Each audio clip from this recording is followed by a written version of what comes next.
दोस्तों सबसे ज़्यादा मेरे पास जो क्वेश्चन आते हैं ना, वो ये आते हैं कि मैंने जी पिछले से पिछले साल तो आईटीआई भरी थी, पिछले साल नहीं भरी, क्या मुझे इस साल आईटीआई भरना ज़रूरी है? यानी कि किसी भी एक साल में अगर आईटीआई मैंने भर दी है और मेरे पास पैन नंबर है या मैं इनकम टैक्स में रजिस्टर्ड हूँ, तो क्या मुझे आईटीआई भरना ज़रूरी है? मैंने इसमें एक वीडियो डाली थी शॉर्ट 2 साल पहले, 2.5 साल हो गया मोटा-मोटा, 3.5 लाख व्यूज़ उसके हैं। अच्छे लोग देख रहे हैं अच्छी तरह से उसको, काफ़ी अच्छे व्यूज़ हैं उसके और कई सारे कमेंट भी आ रहे हैं कि सर इसके ऊपर एक डिटेल में वीडियो बनाओ, क्योंकि 47 सेकंड की वीडियो थी मेरी वो, जो 2.5 साल पहले मैंने डाली थी। वो कहते हैं थोड़ा डिटेल में बताओ इसके बारे में। तो डिटेल में आज की वीडियो में आपको बताऊँगा कि क्या एक बार अगर आईटीआई भर दी है, तो अगले साल या उससे अगले साल आईटीआई भरना बहुत ज़रूरी हो जाता है। कुछ दिक्कत तो नहीं आती अगर बीच में गैप हो जाता है। 1 साल मैं जॉब कर रहा था, फिर स्टूडेंट हो गया, फिर मैं जॉब कर रहा हूँ या मैं जॉब छोड़ के बिज़नेस में चला गया या मुझे लॉस हो गया। 1 साल प्रॉफिट हो गया शेयर मार्केट में, फिर लॉस हो गया। बहुत सारे केस ऐसे आएँगे जहाँ पे आपको कन्फ्यूजन होती है कि यार अब आईटीआई भरूँ या ना भरूँ? ना भरने से कोई दिक्कत तो नहीं आएगी? क्योंकि बार-बार मैसेज आते रहते हैं, kindly file your ITI timely, kindly file your ITI timely. तो आज की वीडियो बताता हूँ मैं आईटीआई फाइलिंग के rule other than audit. Audit की बात नहीं कर रहा हूँ, ऑडिट केस में सीए होते हैं, बता देते हैं। ये है मेरे आम लोगों के लिए। आईटीआई फाइलिंग का मैसेज तो हमारे पास आता ही रहता है क्योंकि हम रजिस्टर्ड होते हैं। अब दोस्तों एग्जांपल के लिए कोई 21 22 22 23 23 24 24 25 25 26 ये साल चल रहा है।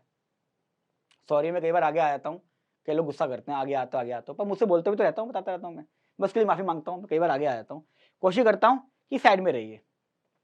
अब किसी व्यक्ति ने यहाँ पे आईटीआई फाइल कर दी, यहाँ उसको लॉस हो गया शेयर मार्केट में, उसने फाइल नहीं करी।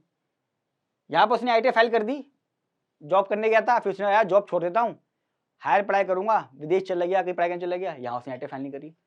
फिर यहाँ पर उसने बिजनेस शुरू कर दिया। अब यहाँ पे वो आईटीआई फाइल करे या ना करे, तो उसका क्वेश्चन आता है उससे नुकसान क्या होता है? आपको आईटीआई फाइल करनी है 1 साल या नहीं साल करनी है, इसका जनरल मीनिंग कुछ नहीं निकलता। यानी कि अगर आप कहते हो कि मैंने पिछले साल आईटीआई फाइल कर दी है, इस साल फाइल करूँ या ना करूँ, कुछ फर्क तो नहीं पड़ेगा। अगर आपके प्रोविजन में आते हो, यानी कि जब आईटीआई भरना जरूरी कब है, उसमें आते हो तो ही भरनी है। अगर उस प्रोविजन में नहीं आते हो और नहीं भरते हो तो कोई नुकसान नहीं है। एग्जाम्पल के लिए मेरी सैलरी 7 लाख थी, टैक्सेबल लिमिट से ऊपर थी, मैंने आईटीआई भर दी। अगले साल मैंने जॉब छोड़ दी, कुछ पढ़ाई करने लग गया या बिजनेस करने लग गया, अभी उसमें कुछ स्टार्ट ही नहीं हुआ, कुछ इनकम ही नहीं आई, तो कोई इनकम ही नहीं, कुछ नहीं है, तो मैं आईटीआई क्यों भरूंगा?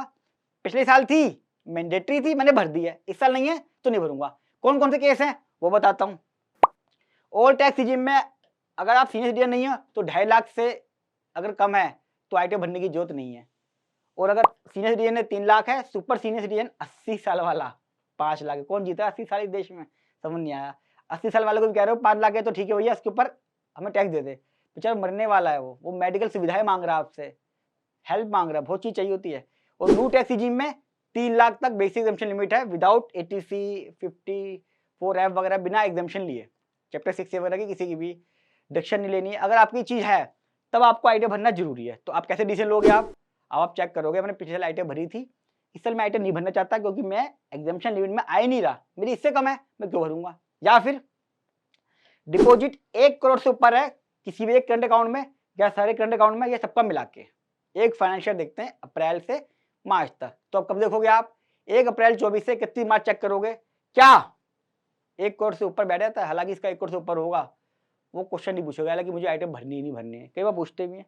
अच्छा, एक्सपेंडिचर 2 लाख से ऊपर अगर है फॉरेन ट्रैवल पे, तो आपको आइटम भरनी पड़ेगी। हो सकता है आप स्टूडेंट हो, आपके मम्मी पापा ने स्पॉन्सर कर दिया, आपने फॉरेन ट्रैवल करा, बाहर गए हो, 2 लाख से ऊपर हो गया है वो 1 साल के अंदर, तो आपको आइटम भरनी पड़ेगी। इनकम नहीं है, फ्री भरनी पड़ेगी।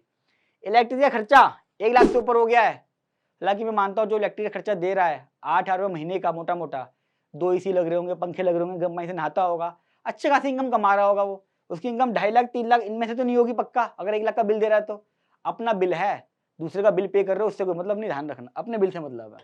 हालांकि इसमें लिखा नहीं है ये, पर जनरल इंटरप्रेशन यही है कि अपना बिल जमा कर रहे हो, तो सरकार मानते हैं आदमी अच्छी जिंदगी जी रहा है, अच्छी जिंदगी जी रहा है तो आईटीआई भरेगा, कुछ टैक्स पे करेगा। अगर सेल या टर्नओवर या ग्रॉस रिसिप्ट 60 लाख से ऊपर है, जिसकी 60 लाख से ऊपर होगी दोस्तों, मैं मान के चलता हूँ पक्का उसने अकाउंटिंग करवा रहा होगा, वो सीए रख रहा होगा, और बहुत सारे केसों में तो 90% केस में जीएसटी भी होगा उसके पास, अगर आइटम एग्जम्प्ट नहीं है तो आइटम भरेगा भरेगा, मैंडेटरी है। ये जो केस बता रहा हूँ सब में आइटम भरना जरूरी है। प्रोफेशनल रिसिप्ट अगर 10 लाख से ऊपर है, हो सकता है आपकी प्रोफेशनल रिसिप्ट 11 लाख रुपए हो, खर्चा हो गया 15 लाख रुपए, तो नुकसान हो गया 4 लाख का। तो आप बोलोगे मैं इनकम ही नहीं, मैं क्यों भरूं? भरनी पड़ेगी, मैंडेटरी है। चाहे फर्स्ट टाइम भर रहे हो, पहले भरी नहीं भरी है, या पहले भर चुके हो, या पहले गैप भी हो चुका है। तो टीडीएस टीसीएस डिटेक्ट अगर हुआ है 25,000 या उससे ऊपर, तो आईटीआर भरना जरूरी है। इससे कम मैंडेटरी नहीं है, वॉलेंट्री है। 50,000 सीनियर रीजनल केस है। अगर आपका टीडीएस कट गया है, हालांकि मैं बता चुका हूँ पहली वीडियो में भी कि आईटीआर किस किस को भरनी है, पर फिर भी ये बहुत जरूरी था। अच्छा, किसी भी आपके एक सेविंग अकाउंट में या किसी दो में या सब में मिलाकर अगर आपका 50 लाख या उससे ऊपर है, तो भी आपको आईटीआर भरनी है। आप ट्रांसफर करते हो, यूपीआई लेते हो, पेरेंट्स से पैसा लेते हो, गिफ्ट लेते हो एजुकेशन के लिए, ये चेक कर लीजिए कि उस साल कहीं ऐसा तो नहीं कि आपके सारे सेविंग मिला के क्रेडिट साइड, सिर्फ क्रेडिट साइड। ऐसा नहीं है 25 लाख डेबिट है 25 लाख क्रेडिट है, दोनों का मिला के 50 हो गया तो मैं आईटीआर भरूंगा ना। क्रेडिट साइड देखनी है, डिपॉजिट्स वाले डिपॉजिट्स, तो आपको आईटीआर भरनी है। तो ये 8 केस हैं जहां पे आपको मैंडेटरी आईटीआर फाइल करनी है। अगर आपका गैप हो जाता है तो कोई फर्क नहीं पड़ता। अब क्वेश्चन आता है कि मैं अपना गैप करूं ही क्यों? क्या मैंने एक साल भर दी है, अगले साल भर दूंगा, क्या दिक्कत है? नील की भर दूंगा, कम की भर दूंगा, मेरा एक रूटीन तो बना रहता है। ये फर्क पड़ता है। लीगली तो तभी आप भरोगे जब आप कंडीशन में आओगे, लेकिन ऑप्शनल अगर है तो मैं अपना ब्रेक क्यों करूं? मुझे वीजा लेना है, मुझे कोई लोन लेना है, मुझे कोई सब्सिडी लेनी है, मुझे कोई क्रेडिट कार्ड लेना है, 3 साल की आईटीआर मांगते हैं वो। 3 साल की आईटीआर बेसी बहाने पूरी हो जाएगी। और आईटीआर भरने से सिक्योरिटी के चांस बहुत कम हो जाते हैं। जैसे कोई प्रॉपर्टी परचेज कर रहा है, कोई क्रेडिट कार्ड ले रहा है, एक्सेस यूज हो जाता है, थोड़ा बहुत कैश जमा करते हैं, तो आईटीआर भरने से 99.9% केस ऑटोमेटिक गायब हो जाते हैं। इसलिए ऑप्शनल अगर है, मैंडेटरी तो भरोगे भरोगे, अगर ऑप्शनल है और चेन ब्रेक हो रही है आईटीआर ना भरने की वजह से, तो आईटीआर भर देनी चाहिए।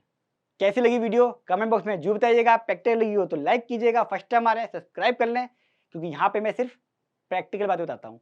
और आईटीआर को लेके पूरी सीरीज चल रही है मेरी, आईटीआर 2025 प्ले लिस्ट है, देखोगे आपको बहुत मजा आएगा कि नील की कैसे फाइलिंग करें, किस किस को फाइल करनी है, ड्यू डेट्स क्या है, ड्यू डेट्स निकल गई तो कितनी पेनल्टी लगेंगी, काफी अच्छी नॉलेज मिलेगी। और ये वीडियो भी बड़ी इन्फॉर्मेटिव है, जितना हो सके फेसबुक व्हाट्सअप सब जगह शेयर करें। और जो मेरी मुहिम है ना कि लोगों को मैं एजुकेट कर सकूं, उनके पास किसी तरह का इनकम टैक्स का नोटिस ना आए और वो फाइनेंशियल एजुकेशन से परिपूर्ण हो जाएं और एक्सपर्ट बन जाएं, तो आप वीडियो को शेयर करके इस मुहिम में जुड़ सकते हैं। तो जितना हो सके सब जगह इसको शेयर करें। मिलूंगा अगली वीडियो में, तब तक के नमस्कार।